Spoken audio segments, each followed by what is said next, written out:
Good evening.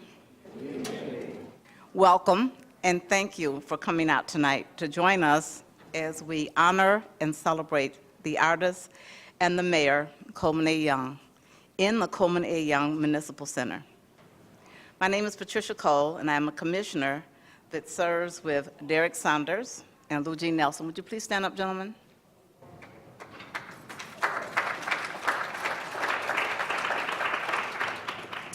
The three of us are the three commissioners that assist in the running of this building, so we hope we've done a decent job. For anybody that ever been in this room before, you already know how much better it looks. Thank you. I would like to recognize and salute the elected officials that are in the room. Would you please stand up, please? You're spread out, so I can't see where everybody is. Okay.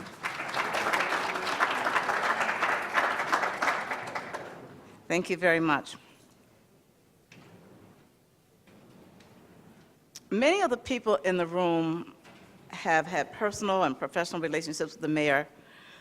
Mine was a little different.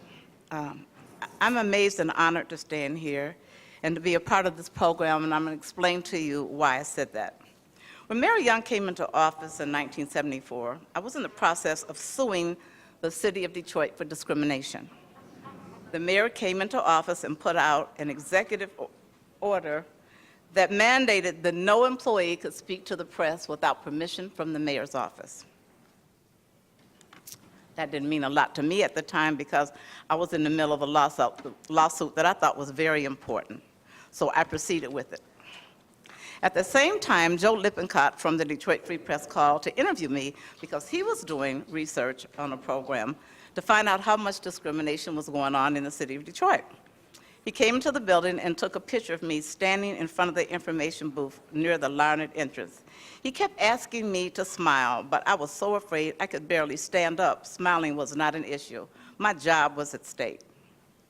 To sum this story up quickly, Mr. Lippincott put my picture on the front page of the Detroit Free Press on Sunday, April the 28th, 1974. I won the lawsuit, I received back pay, I got a promotion, and far more attention than I ever wanted. The best thing that happened was the mayor let me keep my job. So when I say that I'm amazed and honored that I'm standing here today, I am real serious, okay? Because for those of you that know Coleman Alexander Young, he did not play. When he said don't talk to the press, he meant exactly that.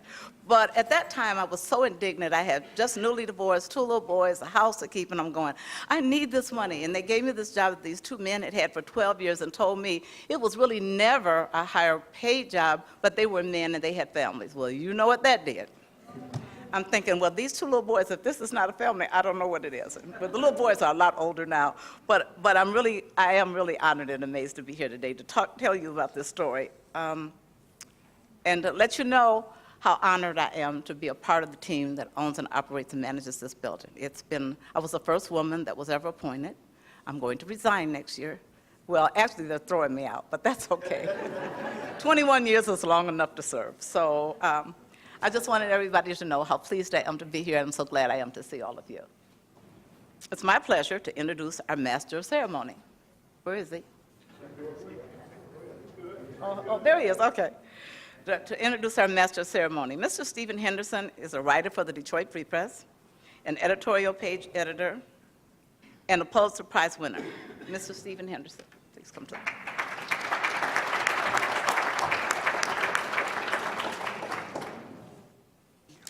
You're welcome.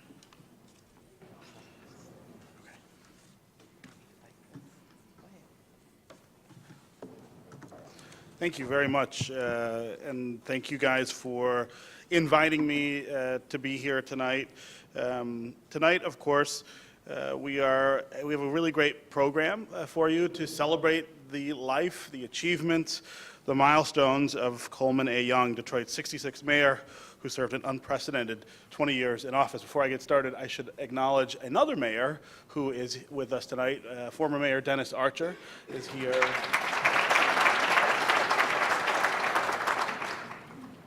I was really flattered when they asked me to be the Master of Ceremonies at this event And there are a lot of reasons for that, but one of them is very personal. My grandfather, William Beckham Sr., was a friend and compatriot of Coleman Young's through the early history of black ascendance in Detroit's labor movement. My uncle, William Beckham Jr., was Coleman Young's deputy mayor and close friend dating back to that first administration in the early 1970s. And my other uncle, Charles Beckham, is, I believe, the last young appointee still serving in a senior role in the current mayoral administration of Mike Duggan. So in addition to the professional reasons that I'm honored to be here tonight, I'm also personally honored to have been asked to do this. When you think about Mayor Young, one of the great tragedies of his life, I think, and it's sort of similar to one of the great tragedies of the city of Detroit, is the extent to which we have let others tell his story and ours. He was pro-black and knew that didn't make him anti-white.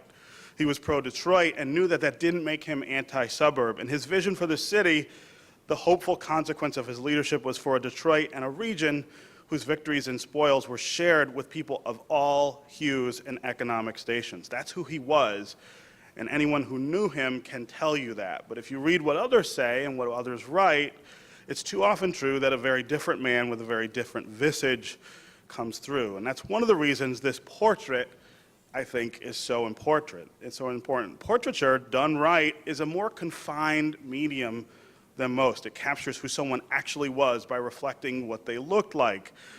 And it has a way of wiping away fantasy and myth born of recrimination or hatred. It can capture complication and imperfection, but just as important, it helps sweep away misinformation. And I'd hope that's one of the lessons we can all draw today from the unveiling of this portrait. Know Coleman Young for who he was, and don't let anyone ever tell you that he was something different. And let this picture inspire us all to the necessary truth-telling, to understand his life and his legacy, and to see how it shapes Detroit's past, present, and future. Go forth and insist that this man be reflected accurately as he is in this wonderful, authentic recapturing of his visage.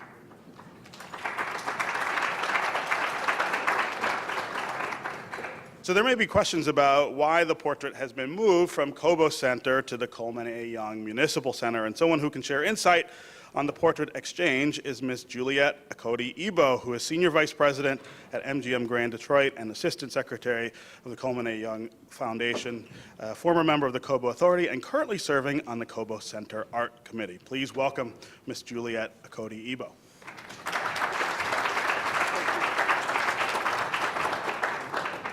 Oh, he's got the red book up here, the quotations. Good evening, everyone.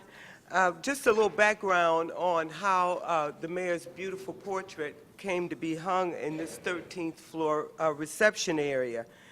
The painting was commissioned in 1989 and painted by renowned artist Lane. Her sister's going to be speaking to us shortly, who also did busts of the mayor. And one of those busts was for his personal collection and now sits in the Coleman Young Foundation offices in the Palms building.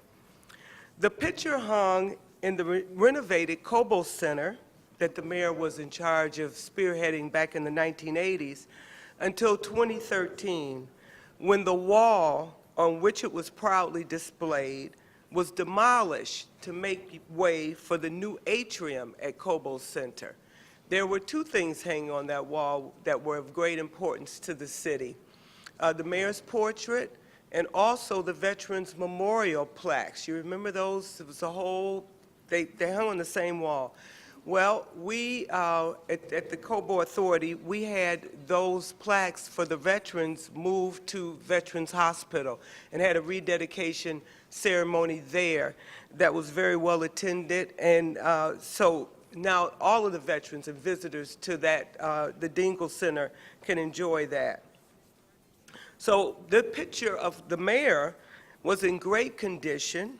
Only the frame was damaged, and we had that reframed.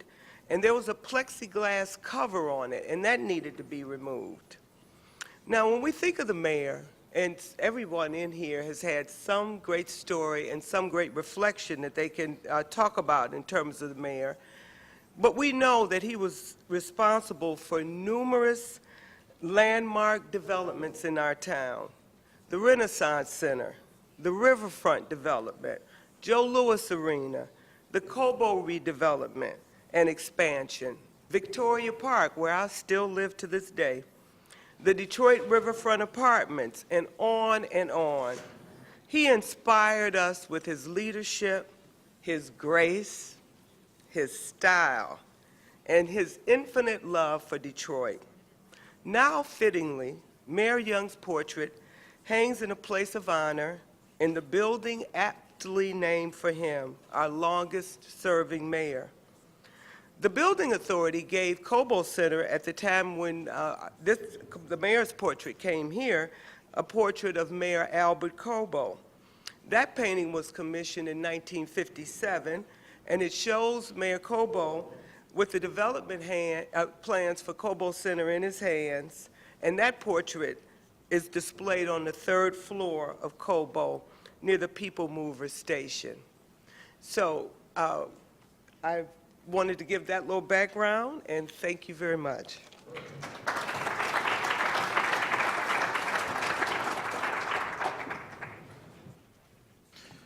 Okay, I also want to acknowledge someone else in the audience. Former City Councilwoman Joanne Watson is with us tonight.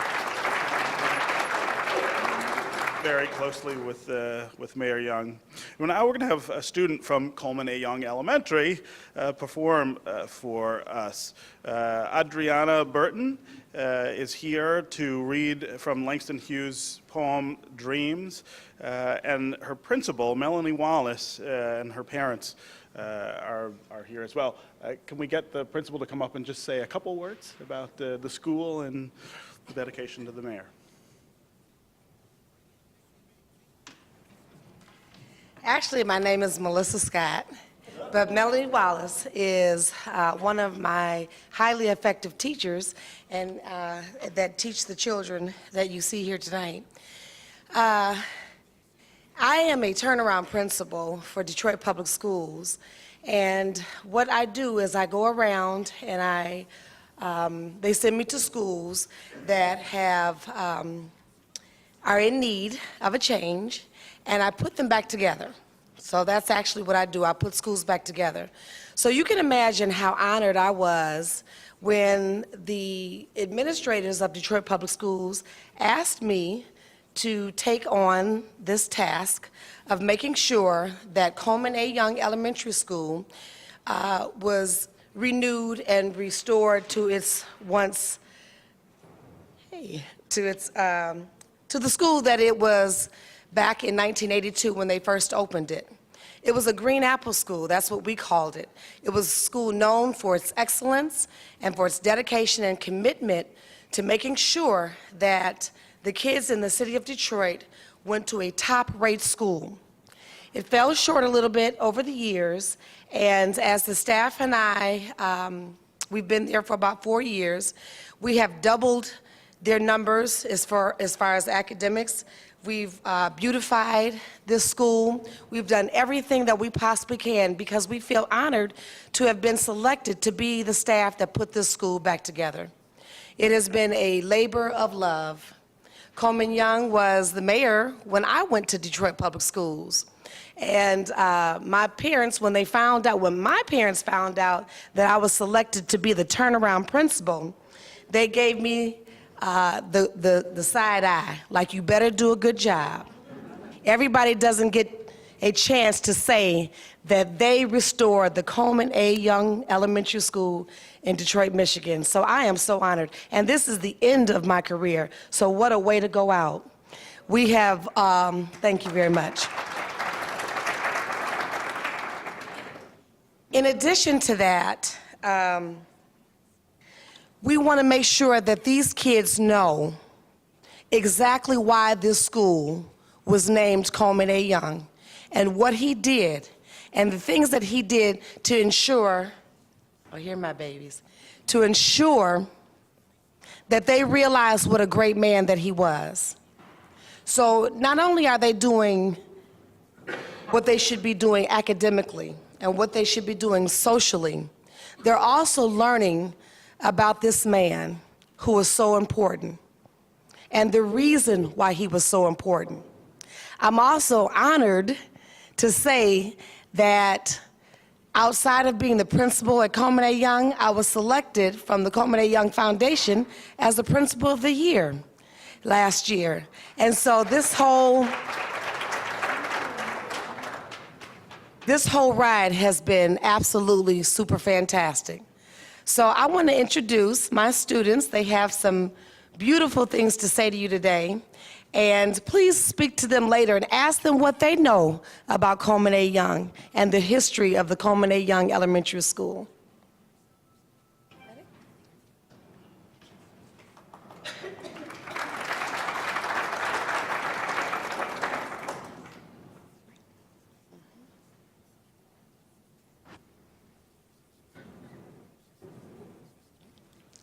My name is Adriana Burton, and I will be saying a poem by Langston Hughes, Dreams by Langston Hughes. Hold fast to dreams, for when dreams die, life is a broken-winged bird that cannot fly. Hold fast to dreams, for when dreams go, life is a barren field, frozen with snow.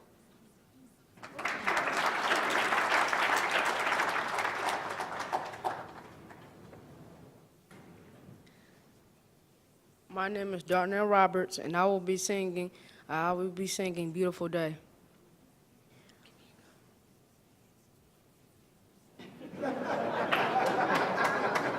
Always the educator and the mama. Wake up and smile, 'cause it's been a while. It's been like a whole day since I stopped, so you can hold me. This child aways, strong in the faith. Lord, you are the refuge that I've just got to get to, so I won't let a day go, won't let a day go by. But I'm thanking you for the joy that you bring to my life. And ooh, there's something about the way your love shines on my face. It's a love so true, I can never get enough of you. This feeling can't be wrong. I'm about to get my worship on. Take me away. It's a beautiful day. Yeah, yeah, yeah. It's a beautiful day. Yeah, yeah, yeah. When trouble seems to rain on my dreams, it's not a big deal. Let it wash up the bugs off my windshield. It's soft. Show me, in you I'm free. And it's still the refuge that I've just got to get to. So I won't let a day go, won't let a day go by. So put the drop top down, turn it up, I'm ready to fly. And ooh, there's something about the way. Know something about the way your love shines on my face. It's a love so true, I can never get enough of you. This feeling can't be wrong. I'm about to get my worship on. Take me away. It's a beautiful day. Yeah, yeah, yeah. It's a beautiful day. Yeah, yeah, yeah. I've got no need to worry. I've got no room for doubt. No matter what's coming at me, you always be the beautiful I sing about. There ain't no limitations to your amazing grace, your amazing grace. And there's something about the way your love shines on my face. Oh no, I can never get enough of you. This feeling can't be wrong. I'm about to get my worship on. I'm gonna sing a brand new song, yeah. I'm about to get my worship on. Take me away on this beautiful day. Yeah, yeah, yeah. It's a beautiful day. Yeah, yeah, yeah. It's a beautiful day. Yeah, yeah, yeah. It's a beautiful day. Yeah, yeah, yeah. Such a beautiful day.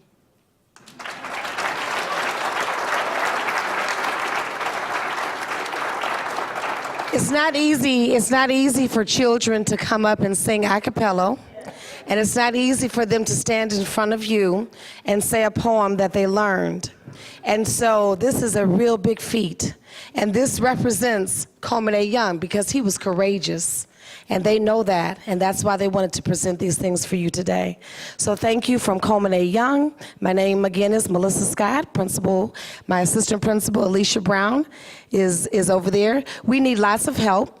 So let me just put something in. I know they'll be mad at me later, but please come out to our school and give us a hand. We'd love to have you there. Thank you.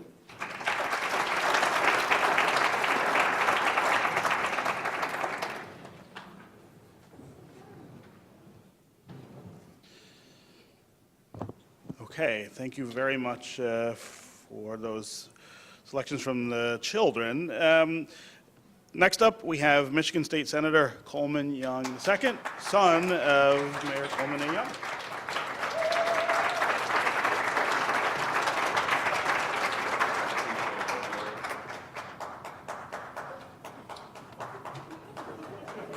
Thank you, Mama. I appreciate you. You know I love you. Hello, everyone. You don't know I am State Senator Coleman Alexander Young II. And before I begin, I just would like to say, there's an old quote that says that the test of progress is not who you've given more to those who have anything, excuse me, the test of progress is not to those who you've given the most, who have everything, but to those who you've added, who have the least of these.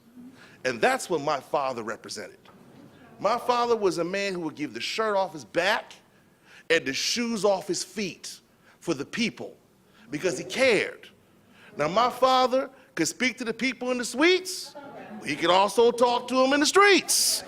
It didn't matter if you was from Yale or if you was from jail. If you wanted to do it in Detroit and you loved the people and you were about something, he was with you. And if you wasn't about nothing, he'd tell you and he'd be against you.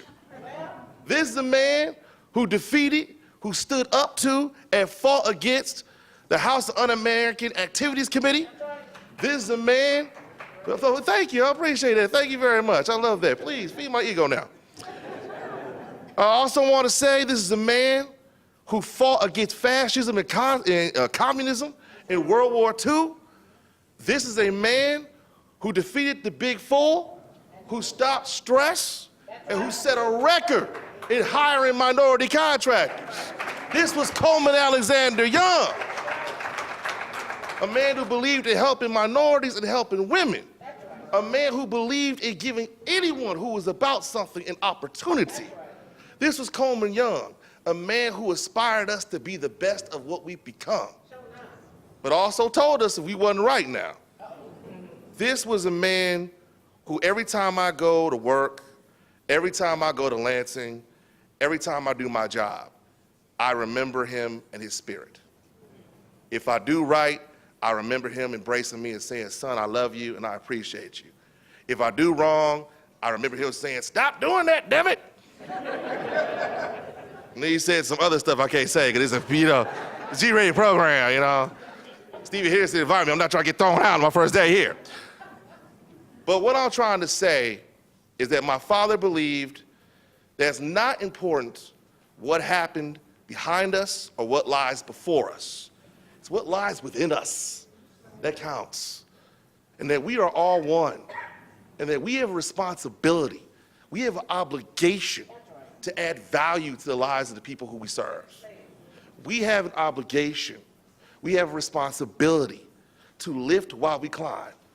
It's not about the buildings that you build, which are many. It's not about the accomplishments that you have in office, which are many. It's not about the laws that you pass, which are many. But it's about whose life did you add value to?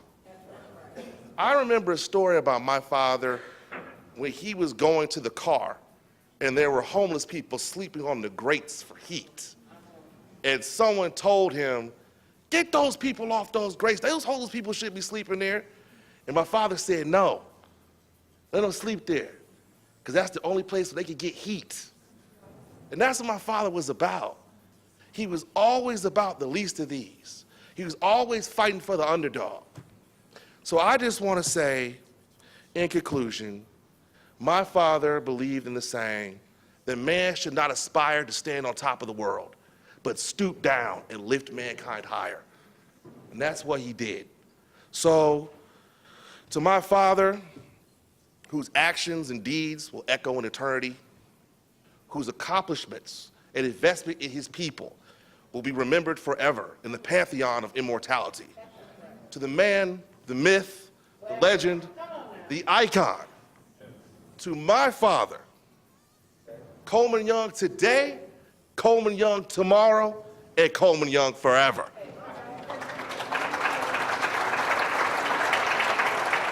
Thank you, God bless you, I appreciate your time.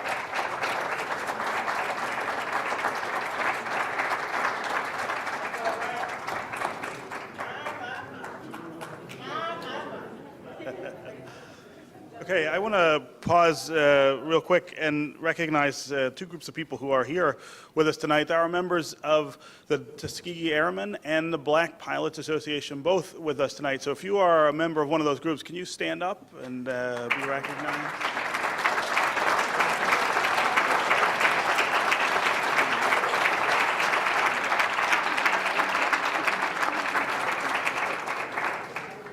Two more public officials I want to recognize. I'm trying to make sure I get everybody. I don't want to leave anybody out. Sheriff Benny Napoleon, Wayne County. And Wayne County Commissioner Tim Killeen.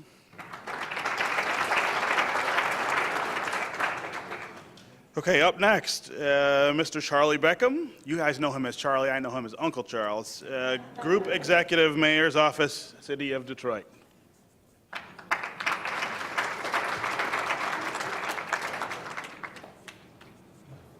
Thank you, Stephen. Good evening. How's everybody?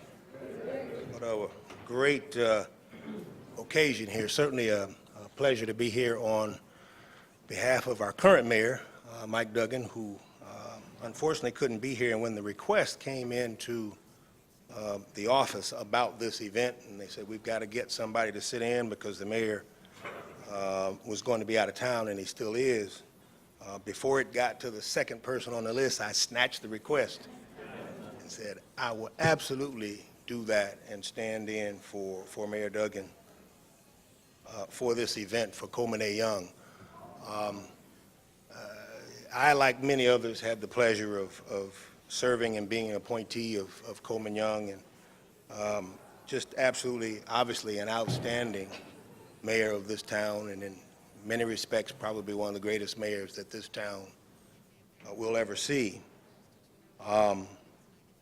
We all have our Coleman Young stories, and if you tell it right, you're probably going to be wrong because there's some things you can't say in order to tell it right.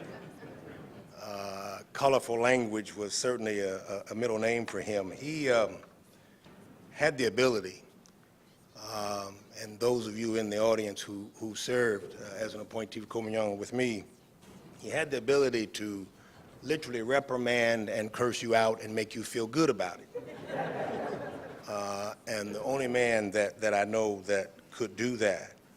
I see many of you all in the audience, and what I'd like to do is we acknowledge some of the public officials here in the audience and others to acknowledge the appointees who had the pleasure not only of serving, but it was not an easy job working for Coleman Young. But it was a pleasure and an honor, and certainly was a historic time in all of our lives. And so could everybody who was an appointee of Coleman A. Young during those 20 years at one point in time or another, please stand up, get somebody like Cassandra. I see Cassandra Gray up there, Joanne, Juliette, Bob Bird, Adam. You guys deserve the applause. It was hard work, and thank you all for being a part of history. I know it was a pleasure for me.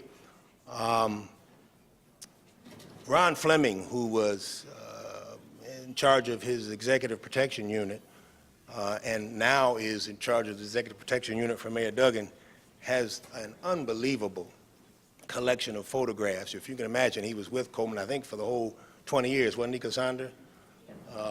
And so he has a collection of pictures that are just absolutely phenomenal, of pictures with Coleman Young, with presidents, with dignitaries from all around the world. And he came up with a couple of pictures that he had from my brother's wedding. You heard Stephen talk about my brother, who was Mayor Young's first chief of staff and deputy mayor. And he got married in that first year, second year after Coleman came in. And the mayor performed the wedding, and so there's a picture of Coleman Young and myself and my brother in front of 3742 Sturtevant, where we all grew up. And also in that picture, and I have it hanging in my office, and Cassandra, I know you remember this too, back in the fundraising days when we had a fundraiser, the basis of the fundraisers were the appointees. We started there, and you had no option. You contributed. Now, what you got for that was a photograph with the mayor. And so I have a 8x10 photograph of myself. I had a little more hair, not on top, but on the sides. But it was about 30 years ago, with the red carpeted walls on 11th floor, for those of you all that remember that, and you got a picture with the mayor. And so I still have that up there too, but it's just absolutely amazing when you think back on those days with Coleman A. Young. We didn't know that we were setting history at the time. The other thing I want to do too with my good friend and schoolmate Joanne Watson, nobody could say Coleman Alexander Young like Joanne Watson. And she would quote him and say his name many times from the council table. The Honorable Coleman Alexander Young. And I remember you saying that. But it spoke to the regalness of this man and what he was all about. He was, of course, the first black mayor for the city of Detroit, and I remember the days. I remember when he was elected and the pride and adulation we felt on that day in November 1973 when he got elected. And here I am now serving the first white mayor in 40 years in Detroit. So it's kind of been a strange ride, and the dichotomy of the two in dealing with administering what's happening here in Detroit. Just want to mention a couple of key quotes from Coleman Young. Obviously, there are many. Many of you all have that little red book that you sit on your coffee table. I've had to guard that with my life. People have tried to steal that 10 times from me. I think there's a new printing out now, so you can still buy it, but it's a compilation of all of the Coleman A. Young quotes. But a couple stand out to me because it's in such a contrast to the current mayor, not only because of their race and ethnicity, but just their style. And if you remember when the mayor first came in, the press talked about the fact that he was riding in a limousine, and that they didn't think that that was appropriate. And of course, the current mayor doesn't have a limousine, drives himself, doesn't like EPU around him, a completely different way. But Coleman wasn't having that. And so when they questioned why he was riding in a limousine, which, by the way, when we came in, I think it was 3 or 4 years old when he got there, and they asked him whether they thought it was appropriate for him to be riding around in a chauffeured limousine, and he said, hell yes. Detroiters don't want their mayor riding around in no Pinto. So I'll never forget that. And now we have a mayor that rides around in Explorer and he drives himself, so you never know what may happen there.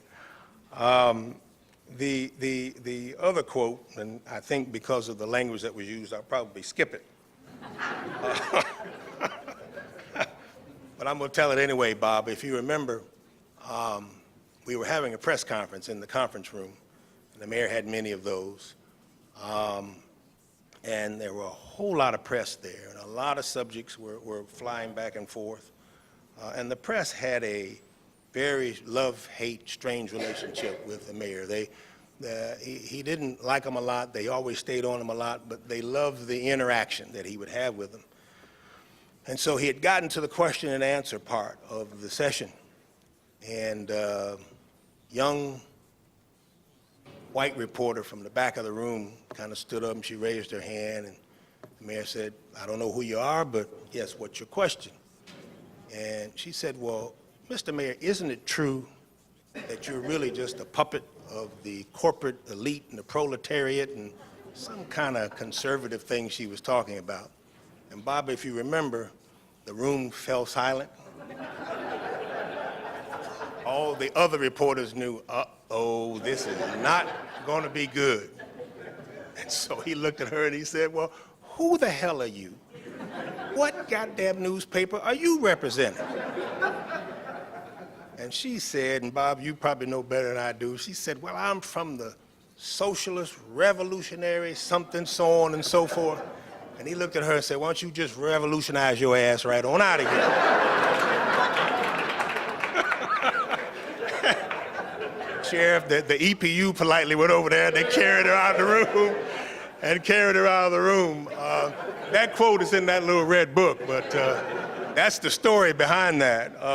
Just interesting, man. We could use that for some of these protest groups that come up to the 11th floor now. We need a little bit more of Coleman Alexander Young. But having said that again, listen, this is a very fitting event here, bringing the mayor's portrait back here, taking his portrait out of a building that was named after another mayor and bringing it back here to a building that, quite frankly, was his house, the Coleman A. Young Municipal Center. And so I say to that portrait, welcome home, Mr. Mayor.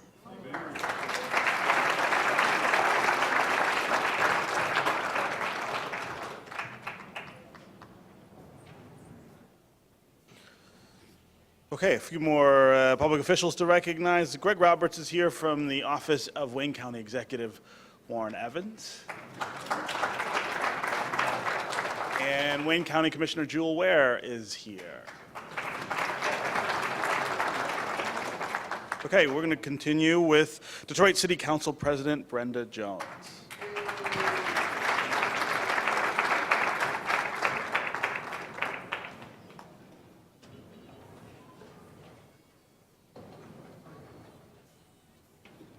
Good evening to everyone. It is truly an honor for me to stand here today, and first of all, to recognize one of my colleagues, a former colleague, Joanne Watson, who's been recognized several times. Let me tell you, when I first got on council, it was one thing you always knew you was going to hear from Councilmember Watson when something happened. The mayor, Coleman Alexander Young, is probably turning over in his grave. And she would often say that. So you know that former Councilmember Watson was truly a friend of Coleman Alexander Young. Although I did not have an opportunity to work with Coleman Young or serve under Coleman Young, I had a shoe store on Woodward in the David Whitney building. And Larry DeMongo had a shop next door, and there was a restaurant back there. Coleman Young would always be in the restaurant, and I would often go back there. He would be eating, and there would always be a story with a few choice words coming out of his mouth. And I remember one time I heard him say, "They may not know how to do the blank blank job, but I'm gonna give them an opportunity and they better learn how to do it." And that's one thing I could say about that mayor. He would always make sure he gave people an opportunity to do what it was they needed to do. So I think when we first found out that the picture was being moved to the building, there was a lot of mixed feelings about that.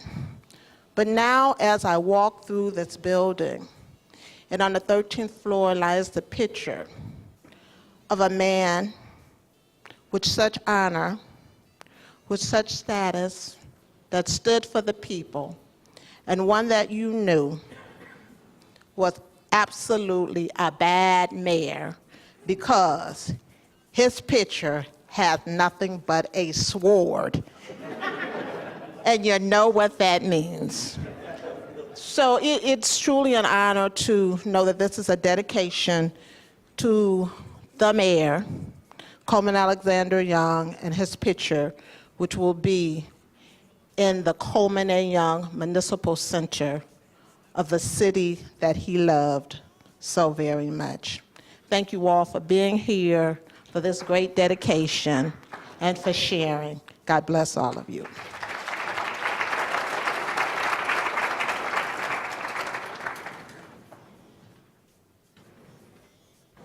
In case anyone was wondering, this book, somebody left their copy of the quotes up here, and I will not read from it because, as everyone has said, it's not fit for public consumption, some of it. Next up is Ms. Stacy Clayton, Assistant Director of the Governor's Office of Urban Initiatives.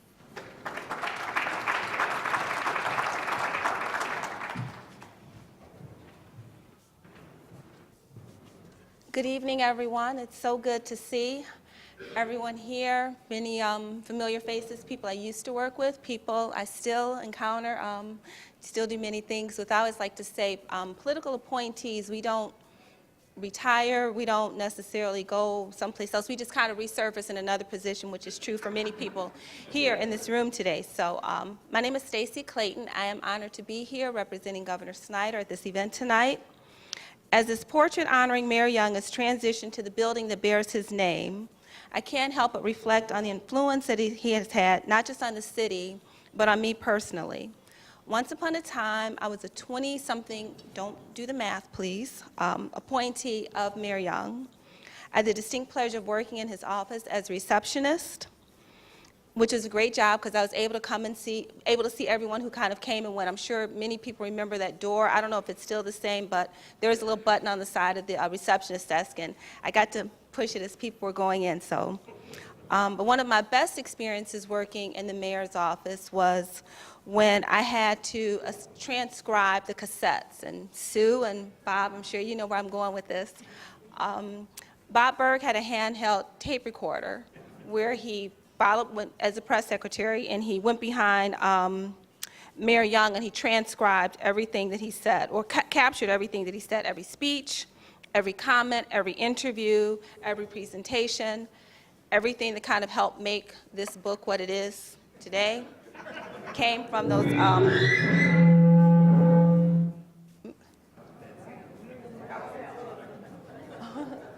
came from the comments that were part of those cassettes.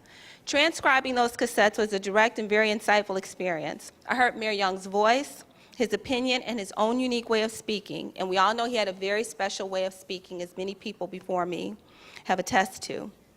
Those transcriptions were used to compile the Coleman A. Young papers for the Detroit Public Library's Burton collection. I received a history lesson in Mayor Young's speak, and I'm sure many of you all know what I mean. And like the history of our city, those expositions on cassette were real, sometimes raw, very colorful, extremely inspirational, and never dull. I am fortunate to have heard those accounts firsthand and profoundly honored to see the continuation of Mayor Young's legacy in the city of Detroit, the city that he lived for and the city that he loved dearly. Thank you.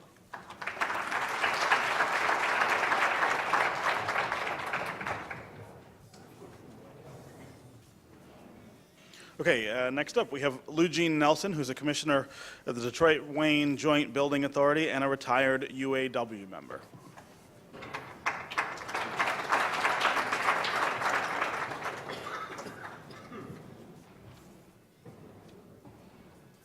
Thank you very much, Stephen. As he indicated, my name is Lou Jean Nelson.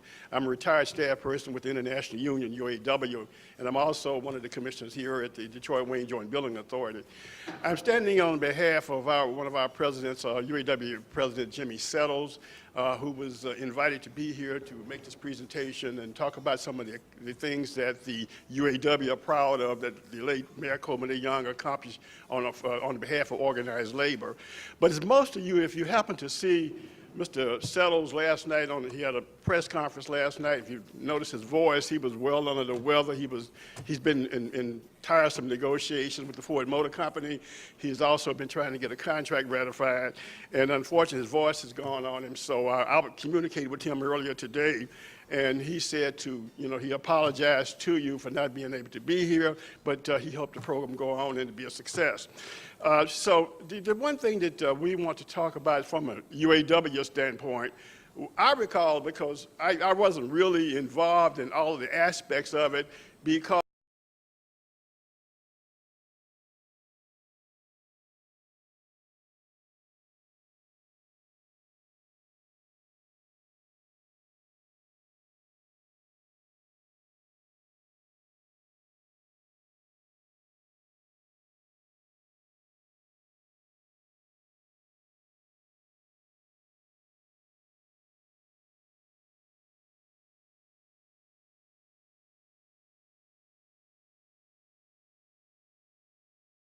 political arena, because the things that we win at the in negotiations, we can lose those things at the ballot box. And so we have to be highly involved in those things. So when Senator Coleman Alexander Young, at that point in time, announced that he was going to be running for the mayor of the city of Detroit, needless to say, those people that were before me within the UAW, we had to decide who we were going to back in that election.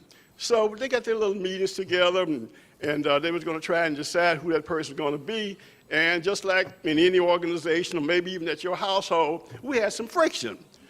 Some of you that your hair might be a little grayer than mine, might be a little shorter than mine. If you can remember a gentleman named Mayor Ravitz. He was a city councilman at that point in time, and he had announced that he was going to run. And so the UAW was at a crossroad. We had to decide whether we were going to endorse Mayor Ravitz or whether we were going to endorse Coleman Alexander Young. So we had our little group together, and we were going to back the mayor. Unfortunately, the UAW decided at that time to back Mayor Ravitz. But most of you, as you know, Mayor Coleman Alexander Young, he was successful in becoming the first black mayor, has been indicated, of the city of Detroit. And we, those of us in the UAW and in organized labor, we have been benefiting some of the things that the mayor, the foundation that he laid for us in organized labor. But in closing, I just want to point out one thing, that the mayor, not only was he a smart man, but he had to have good people working around him. Bob Berg, my good friend Cassandra Gray, that I see up there in the audience, and my good friend Charlie Williams, that worked for the late Mayor Coleman Young. And the reason why I say he had to have some smart people around him, because any time a mayor of a city like the size of Detroit can call the president of the United States prune-faced and get away with it, I have much respect for him. Thank you very much.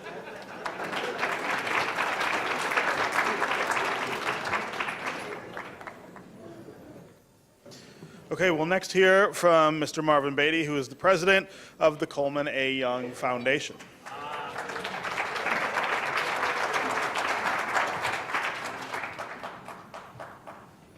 Thank you, Stephen. Let me say good evening to everyone. Let me thank, first of all, Juliet Okotiebo for her leadership in bringing this outstanding photo to a resting place where he should be recognized. I also want to recognize my wife, Maxine Beatty, for being here.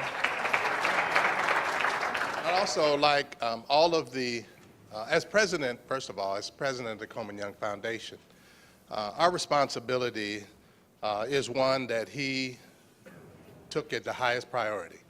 He believed that young people were the most essential, the most creative, and the most necessary part of the future of the city of Detroit. And with that, he just didn't speak that. He left his money. He left $1 million to the Coleman Young Foundation, $1.5 million to the Coleman Young Foundation, and he left $1 million at Wayne State University to designate an endowed chair. He believed that education was the essential part of young people's lives. To this day, the Coleman Young Foundation has participated in over 400 scholarships to students that have gone to schools across this country. Many of those students have come back to the city of Detroit and made a real contribution towards the improvement in the quality of life for all of us. His belief that education meant something. Today, we struggle as an organization to raise money because much of Coleman's legacy has been poisoned for a lot of different reasons. To go out into the community, into the corporate world, and ask them to support us financially in order to continue to educate young people as he had promised has been a real challenge. But we have called on many of you, and you have risen to the occasion to help to support young people in this community fulfilling Coleman's dream.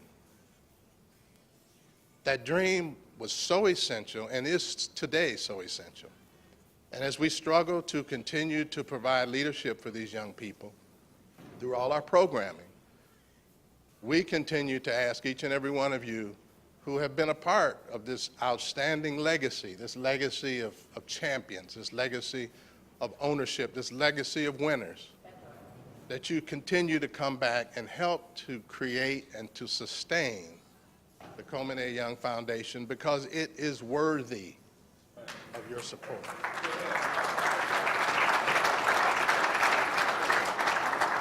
I'd also like to ask all of the Coleman Young Foundation board members and our executive director to please stand and be recognized.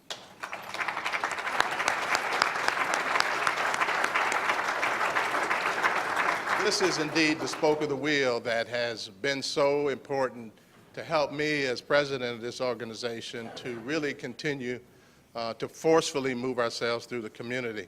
I am a former Coleman Young appointee. I was a firefighter when Coleman was elected mayor in 1973. I was a firefighter. I had been on the job for just a year. The transition, the transformation that took place in that organization, once he came, was mind-boggling. Leadership, opportunity, the challenges that young African Americans in numbers. I would respond to fires and never see an African American unless it was their house on fire.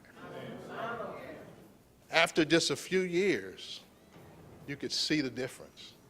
The relationship of African Americans in the organization changed because he believed that it was essential to its membership, its community, that people see themselves, their children see themselves on the back of that fire truck. Charlie Williams is here somewhere. Where is he? Where's Charlie? I was ultimately promoted to Deputy Fire Commissioner. Charlie Williams is absolutely responsible for that opportunity. That opportunity has obviously changed my life in so many ways. I thank Charlie. I thank all of you Coleman Young appointees for really just being great people. Don't give up on this institution. Don't give up on this institution, because our goals and our objectives will live in infamy because Coleman's picture's hanging. And the young people are here continue to serve. Thank you, and God bless you.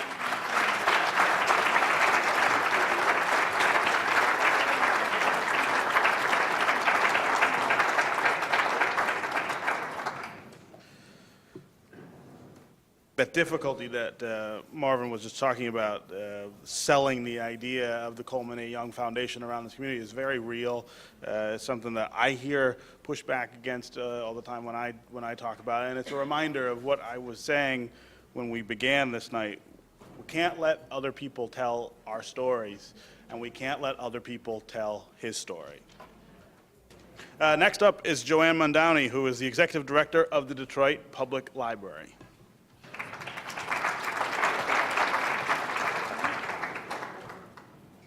Good evening, everyone.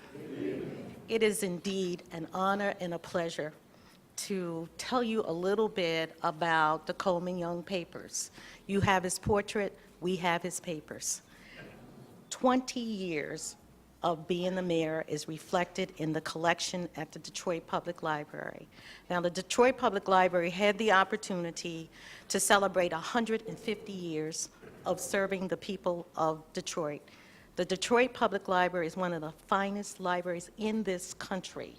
It has over 7.2 million volumes. The main library is 420,000 square feet, and we owe a great debt of gratitude to Mayor Young, because in 1984, when the library was experiencing closing its doors, Mayor Young stepped up and said, "Not on my watch.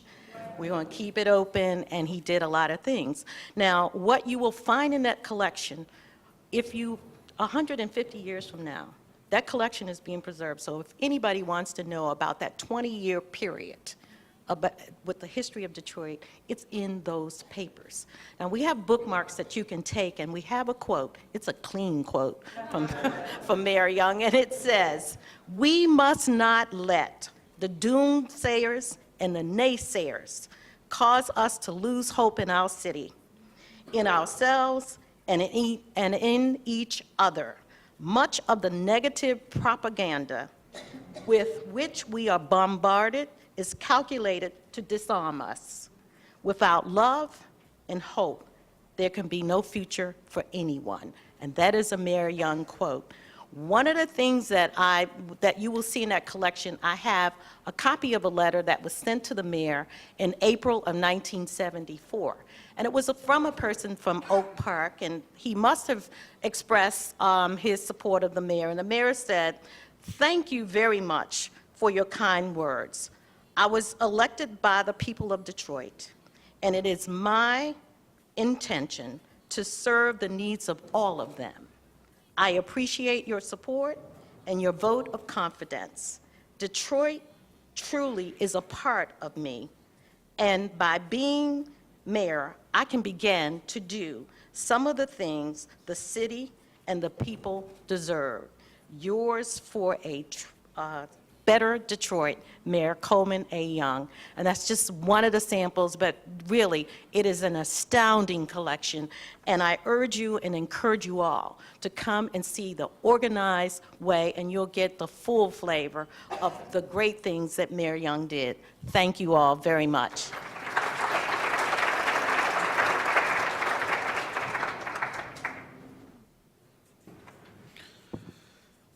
Next, we will hear from Mr. Bob Berg, who was Mayor Young's press secretary from 1983 to 1993 and is now a partner with Berg, Muirhead and Associates.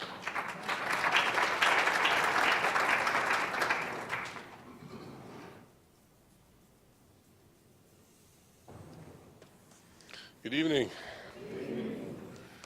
I think it's a measure of the unique impact that the mayor had that this evening, 22 years after he left office and 18 years after he left this earth, we're all here tonight talking about him and all that he achieved.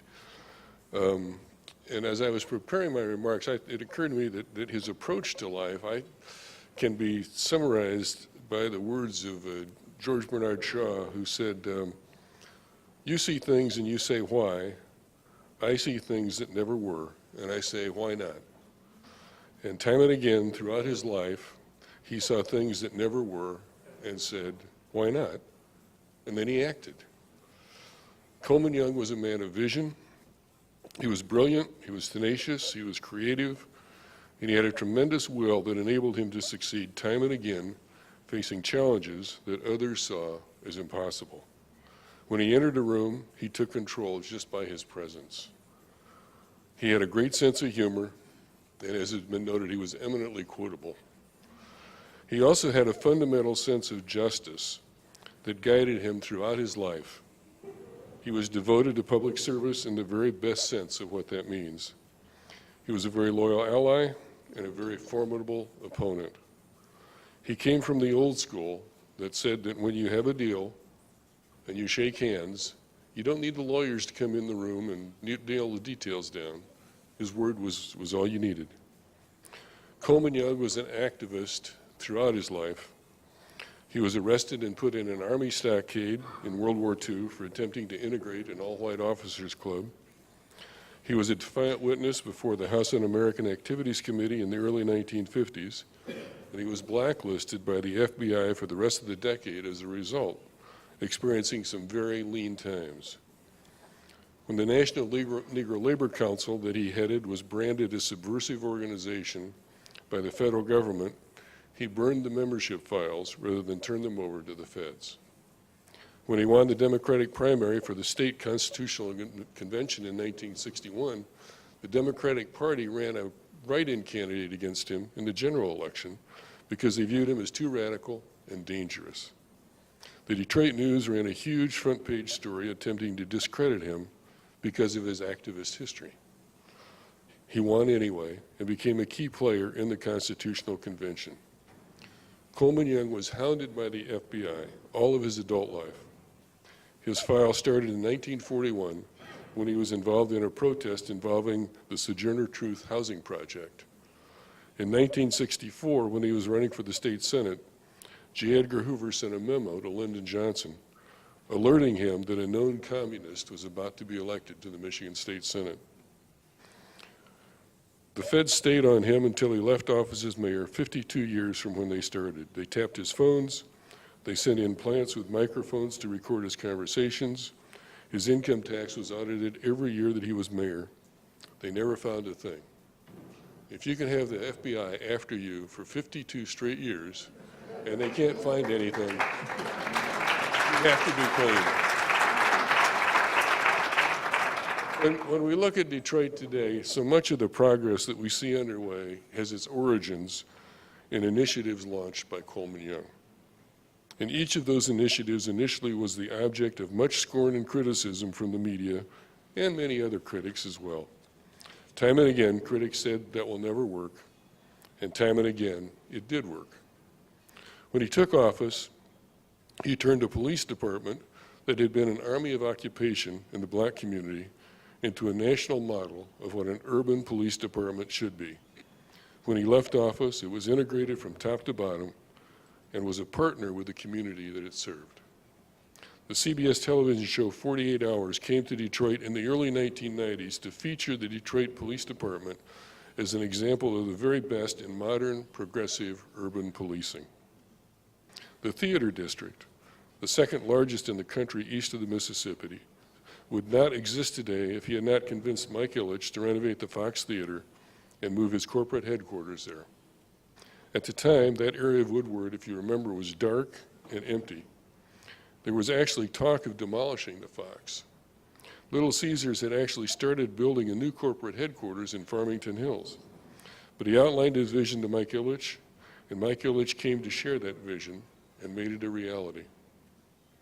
The GM Hamtramck assembly plant and Chrysler Jefferson plant would not be in Detroit if he had not convinced those corporations to build state-of-the-art facilities inside Detroit at a time when all the momentum was moving plants and jobs out of Detroit.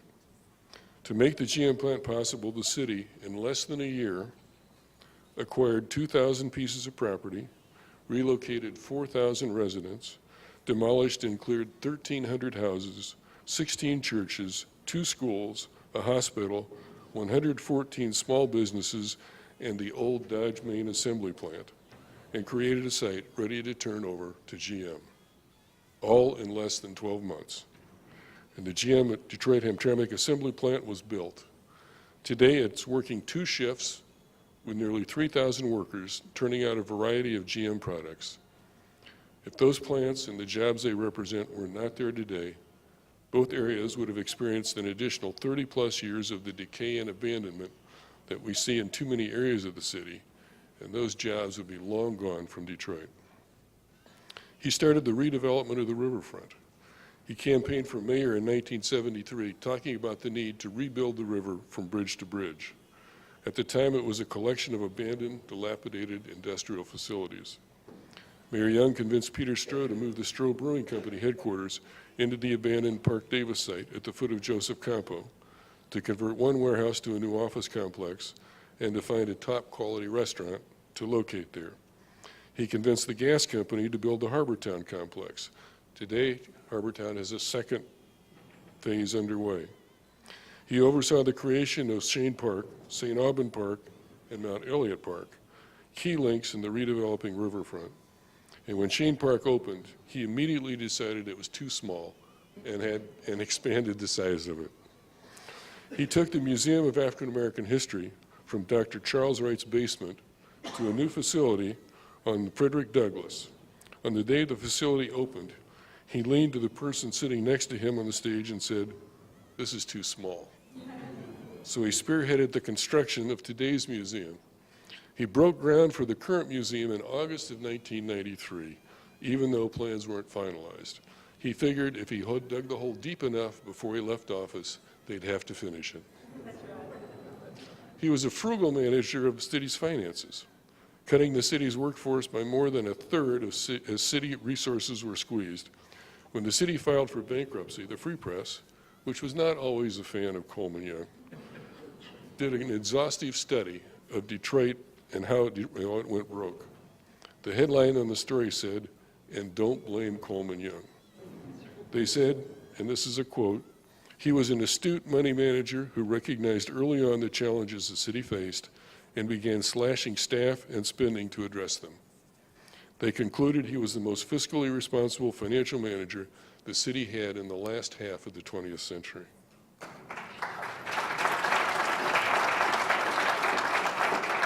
There are any number of examples of the vision, determination, courage, and strength of will that he brought to the job as mayor.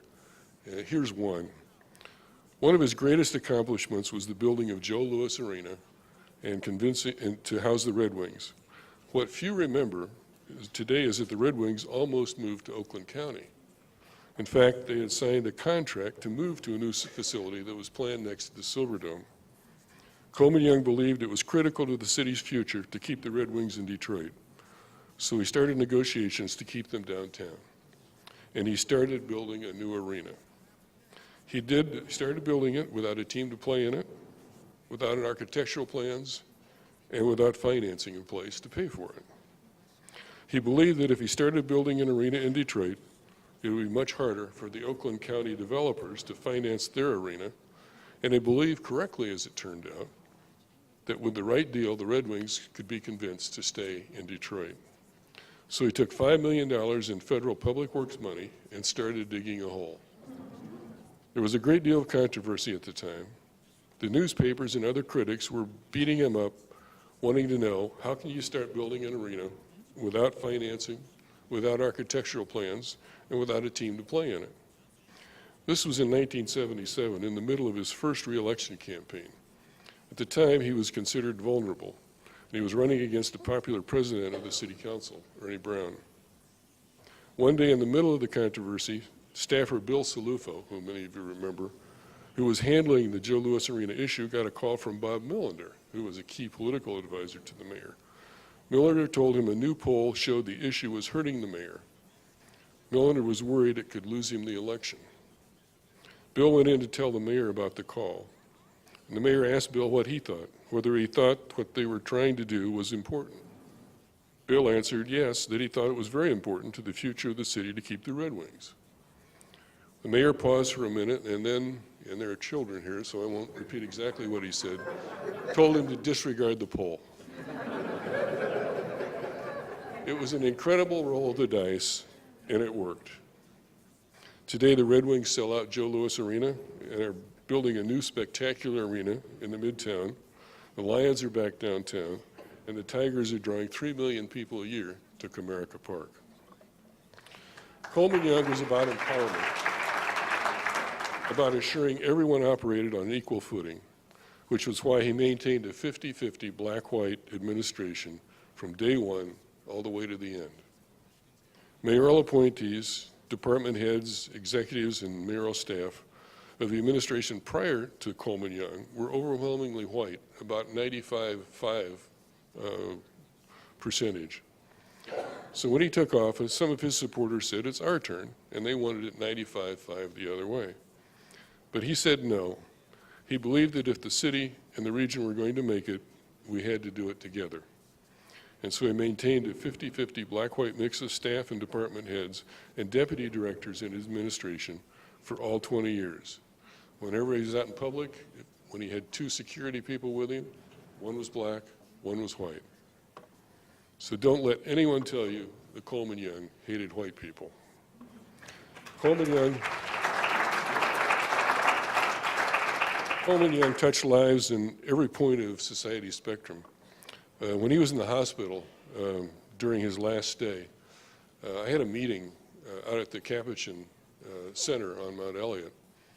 It was about 11 in the morning, and I pulled my car up and got out of it, and there were a bunch of folks lined up for lunch already. And I heard one of them say, "Hey, that's Coleman's guy." And they left the line and came gathered around me. "How's Coleman? How's he doing? Tell him we're thinking about him. Tell him we're praying for him." This was the day after then President Bill Clinton had called the hospital to ask how he was doing. And it occurred to me at the time that he would probably have been much happier about the guys at the soup line than about the call from Bill Clinton. For all the passion that he brought to his job, Mayor Young always recognized politics as the art of the possible. He had basic principles he stuck to, but he recognized that to get things done, you have to be able to work with other people. Governor William Milliken, who was himself a great friend of the mayor, described it this way at the mayor's funeral. For all his intensity of purpose and his commitment, he could sense what he wanted as much as possible. This ability to know when it's time to compromise, time to blend your ideas with those of others, to settle for what you can get and live to fight another day, is a gift that does not come to all who enter politics, but it separates the giants from the ordinary, the leaders from the fools and the bullies. The mayor went into the hospital for what was intended to be a short stay in August of 1997. He ended up staying 4 months as his health slowly deteriorated. If you were around then, you may remember that it turned into an ongoing vigil as he experienced a series of crises that had the media camped out at Sinai Hospital and generated continued headlines that served to underscore his reputation as a tenacious fighter. At one point, one of the doctors who was caring for him expressed utter amazement that he was still alive. "What's going on with him has nothing to do with medicine," he said. "There is no medical reason he's still alive. It's strictly a matter of will." It was the same will that opened up city government to all who made the same will that remade the police department, that built the Poletown plant, that built Joe Louis Arena, expanded Cobo, managed the city's finances, and did so many other things that will never be forgotten. In the following days, he remained in a mostly comatose state. After a few days, his family noticed a difference. His cousin Claude, a doctor, said he sensed the mayor was giving signals that he was ready to go off life support. The Saturday after Thanksgiving, he was taken off life support. Within 10 minutes, he slipped away. He had concluded his death, and conducted his death, as he conducted his life, fighting tenaciously, and in the end, accepting the best deal he could get.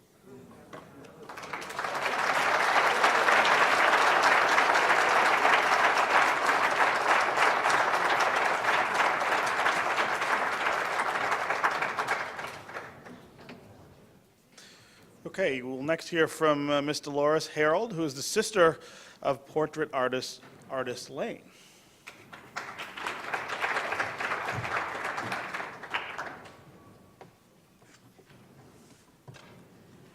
Good evening, everyone. Thank you, Stephen. I'm still moved by what I just heard. What an impressive person. Well, I am indeed Dolores Harold, or as baby sister, as my sister artist often calls me. And when I called her about this presentation, she was in the middle of finishing a bust of Barry White and was about to do a portrait of Chef, what's his name? Wolfgang Puck's two kids. But she was ready to stop and give her attention to this because she was really thrilled and excited about it. And when I told her I would stand it in for her, she said that she would write her thoughts down and send them via her assistant to me, and that's what I will read to you this evening. One of her first reactions, however, was to say, "This is for me." "Make sure you say thank you to our cousin Diane Mongo and her husband Larry for introducing me to the mayor in 1987, because the two busts and subsequent portrait I did of him started with that introduction, and my dear cousin is sitting out there today. She's forever grateful. When artists came to Detroit to do the portrait of the mayor, I was living around the corner from Manukian Mansion in Berry subdivision, so that made it very convenient for her to be picked up for sittings. And one day I walked over with her for one session and was privy to hearing the mayor's stories about growing up in the South, minus the language. He was a perfect gentleman that I've been hearing about so much today, this evening. But anyway, he was really funny. And a particularly funny anecdote he told was about how he found a secluded spot by a bush on the grounds of the Manukian Mansion, where he had a quote-unquote forbidden garden planted with his favorite greens. That was another gotcha moment for the mayor. I told artists on the way home that on the way home when we walked back from there, that I had totally agreed with her that the mayor bore a remarkable resemblance to Clark Gable, an actor many of you may be too young to remember. Artist has always been concerned with social justice in her life and work. She has had her own experiences with injustice in her career as an African-American artist. She was inspired to paint Mayor Young as he was a man intensely involved with problems of racism and income inequality in the city of Detroit. While at the mansion, she noticed a beautifully samurai sword displayed on a stand. She asked the mayor to hold the sword because she saw him as a warrior for justice and wanted the portrait to portray that image. The painting of the mayor is 7 feet tall, very large for a portrait. While the size of the painting allowed artists to convey Mayor Young's uprightness and strength, it was very difficult to paint. She had to have stretchers, especially made to hold the canvas. And it wouldn't fit on an easel, so it was leaned against a wall in my house with pillows at the bottom as a buttress. Artists used the pillows to stand on, she's about 5'2", to reach the top of the painting and to kneel on when she wanted to paint the mayor's shoes. The painting of Mayor Young led artists to a portrait of another crusading leader, Los Angeles Mayor Antonio Villagrosa. He saw the portrait when it was loaned to the California African American Museum, and for a retrospective of her work. And so, as a result of seeing that portrait, Mayor Villagrosa decided to commission artists to paint his official portrait, full length as well, and it was installed with portraits of previous mayors of Los Angeles in 2012. The mayor, incidentally, sent artists a copy of a letter he sent to President Obama praising her work shortly after the installation. Artists has strong emotional ties with Detroit. It was here that she began her professional career, had her first child with Bill Lane, her first husband, doing portraits of several prominent African-American families, 12 portraits commissioned by the John White from the Gotham Hotel, members of the Bloomfield Hunt Club, complete with their horses, and James Weber, Vice President of the J.L. Hudson Company, now Macy's, Charles C. Diggs Sr., State Senator and businessman, Governor George Romney and his wife, Christina Ford, then the wife of Henry Ford II, Aretha Franklin, busts of Rosa Parks, and poet laureate Naomi Long Madgett, among others. For her, this portrait of Mayor Young was one of the most satisfying, largely because of the link between the mayor's interests in social justice and her own. Her hope is that the many people who will see the mayor's portrait in its new location will be reminded of his dignity and strength and be inspired by it. Thanks for listening.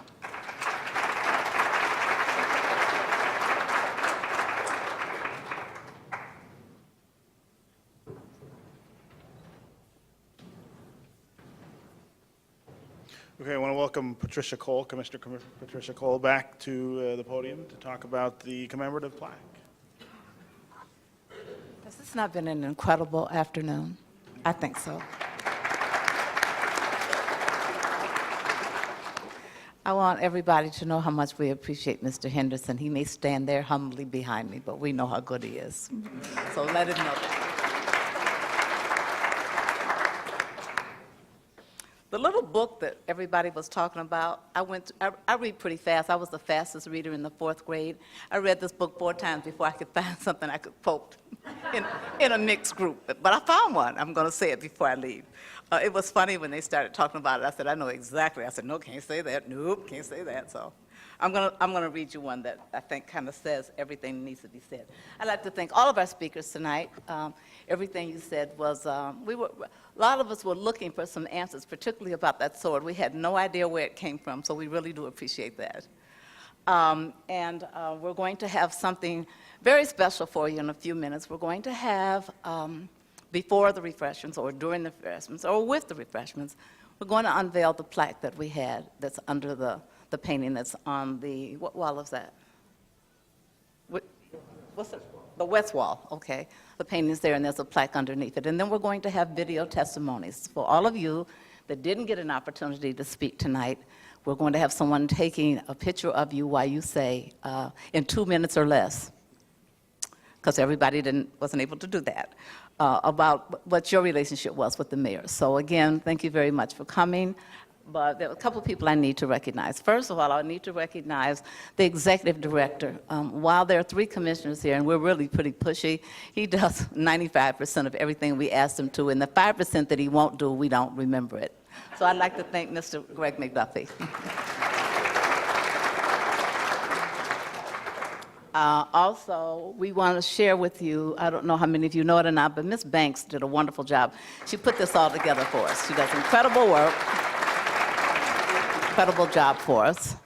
And on a personal note, I'd like to thank my pastor and his beautiful First Lady for joining us tonight. I'm a member of Second Baptist, and so are they.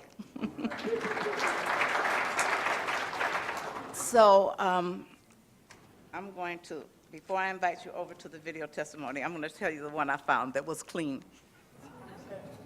All of them have a little word over it, what it's pertaining to. So this one's on history. He said, I do not believe the great men shape history. I think history and events create and produce leaders who are great men. That's the cleanest one in here. I like it. When the glory comes, it will be ours. It will be ours. Oh, one day, when the war is won, we will be sure. We will be sure. Oh,